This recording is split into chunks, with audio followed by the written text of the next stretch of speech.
the actions of this Seer, from Yediyurappa to Ishwarappa, all of them saying that the cases are fake. Now that creates very serious concerns about whether or not the police will investigate this case seriously.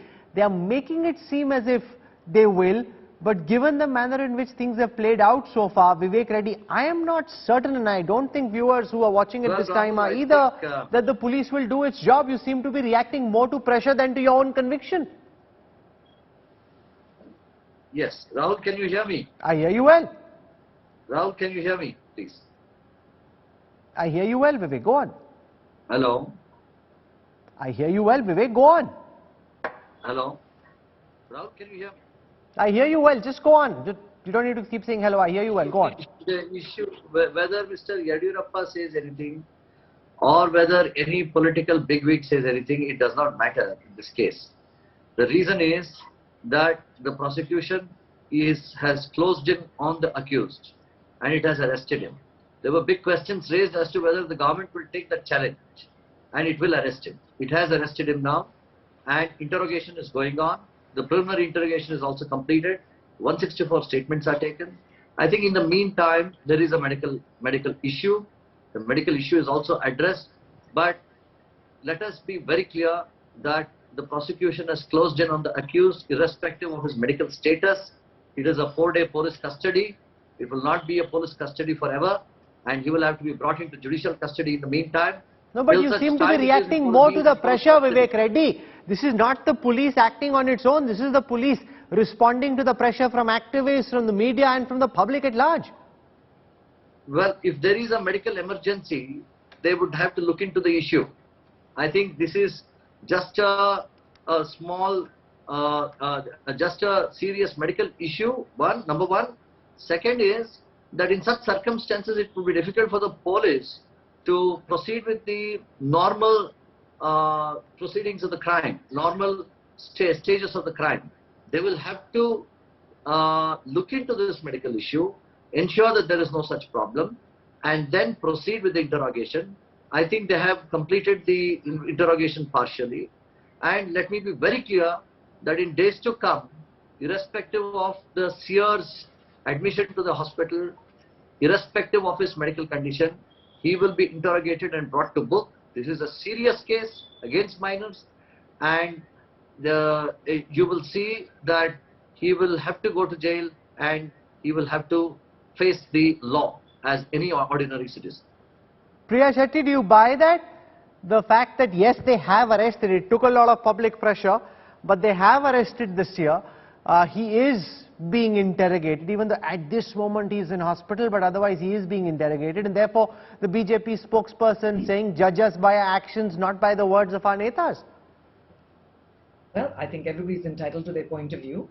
I think also there is an element of too little too late, but this is being played out in the media. The playbook, I think, has been established for time immemorial. You have power.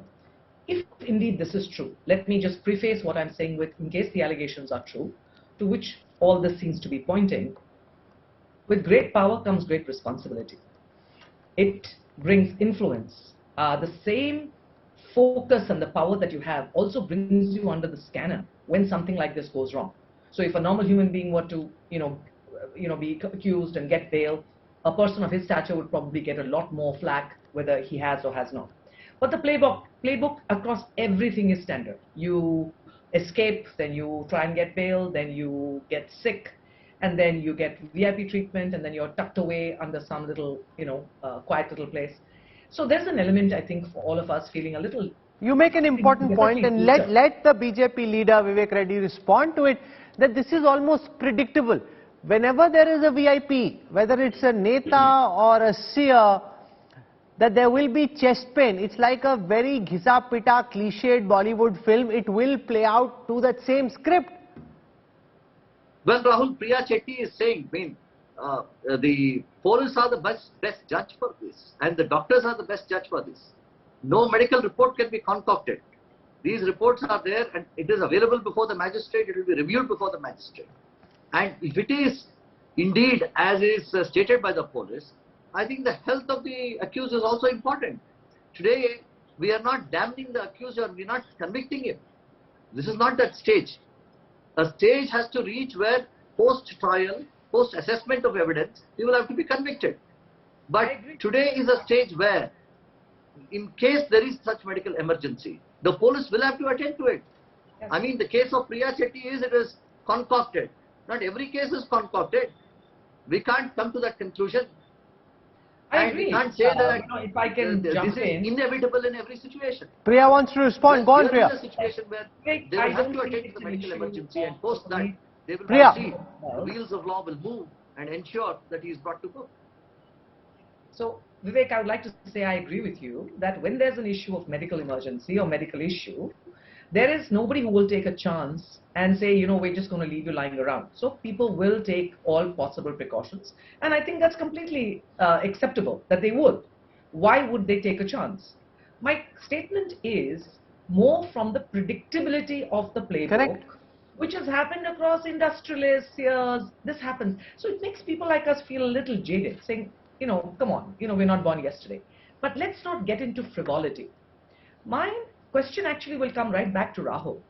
You know, we've had 2 or 3 different, if you look back at the last 10 or 20 years, whether you look at the other, the other cohorts, which is, you know, people from the corporate or government or whatever, but the religious institutions, particularly educational and orphanages, have been under the scanner for a long, long time. And I still remember the case of the Muzaffarpur, the orphanage, where, you know, mentally challenged children were drugged and raped by various people through, you know, their state. They were just completely devastated when they were found. I would like to know, if you look at a series of cases in the last 10 years where either heads of religious institutions or administrators of religious institutions have misused their power, what has been done up to date? And who was the person who belled the cat? I think this would be an interesting sort of initiative from the media to make out whether we're going to react to this now and then 1 year from now or 3 months from now to the next case,